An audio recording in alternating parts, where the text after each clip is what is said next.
तो नहीं मोली हमर गोरे गोरे गाल जी, रंग डालम जदी हो जाई बवाल जी। तो नहीं मोली हमर गोरे गोरे गाल जी, रंग डालम जदी हो जाई बवाल जी।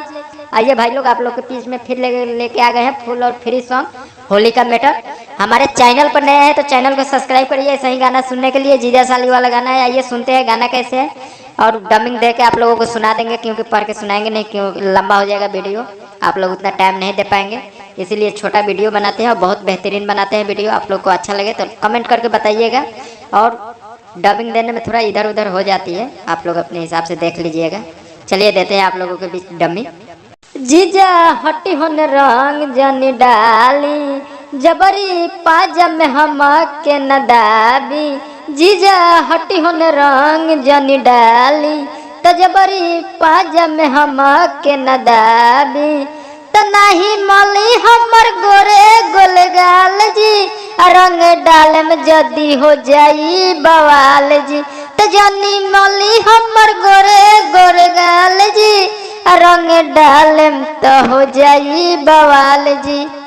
ये फुल और फ्री सॉन्ग है और अंतरा आप लोगों को सुना रहे हैं। और इसके पहले हमारे चैनल पर नए आए हैं तो चैनल को सब्सक्राइब कर लीजिए और कमेंट करके बताइए कैसा गाना है, लाइक करिए।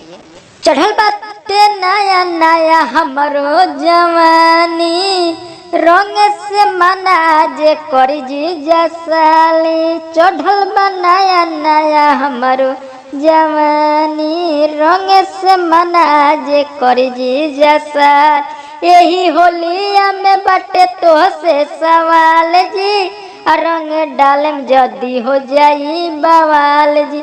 तो नहीं मोली हमर गोरे गोरे गाल जी, रंग डालम जदी होई बवाल जी। ये पहला मुख्य अंतरा था। अब आते हैं दूसरा अंतरा की ओर, नाम वाला अंतरा की ओर, और देखते हैं कैसे। हमारे चैनल पर नए हैं तो बस यही कहेंगे कि चैनल को सब्सक्राइब करके ही जाइए, क्योंकि ऐसे ही डेली हम चढ़ाते रहते हैं आप लोगों के लिए गाने। तो चैनल को सब्सक्राइब करके जाइए। सारू के धन पर न करी चढ़ाई, दीदिया जानी जीजा करी तो से लड़ाई।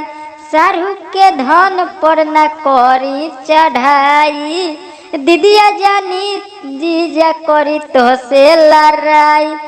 तनी करी न रवि रंजन ख्याल जी, तो तनी करी न रवि रंजन ख्याल जी, रंग डालम जदी हो जाई बवाल जी। तो नहीं रंगी हमर गोरे गोरे गाल जी, रंग डाले में जदी हो जाई बवाल जी। तो रंग डाले में तो हो जाई बवाल जी। ये मैटर एक जीजा साली वाला मैटर था, होली का सुपर गाना है ये।